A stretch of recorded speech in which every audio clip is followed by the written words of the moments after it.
estate planning in your 30s. So we spoke a little bit about why estate planning in your 20s matters. Your parents can no longer make decisions for you regarding your health care and your finances, so incapacity planning is important in your 20s.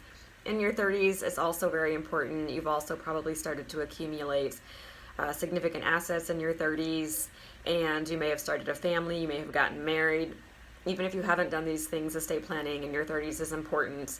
You want to make sure that you have a basic will in place.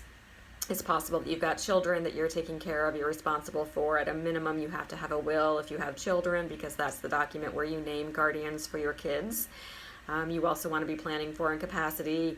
Just like in your 20s, you might have to start thinking about whether estate tax is an issue for you, and you need to start thinking about, if you're married, planning for a spouse and making sure that your assets are distributed to a spouse or a partner the way that you would want them to be. So there are a lot of reasons in your 30s to get an estate plan in place.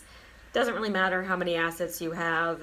No matter what you have, it matters to somebody, and you want to make sure that it's distributed the way that you would want it to be distributed, in addition to basic tax saving strategies and making sure that your kids are taken care of, and you have your retirement account set up in a way that makes sense, and your beneficiary designations all make sense.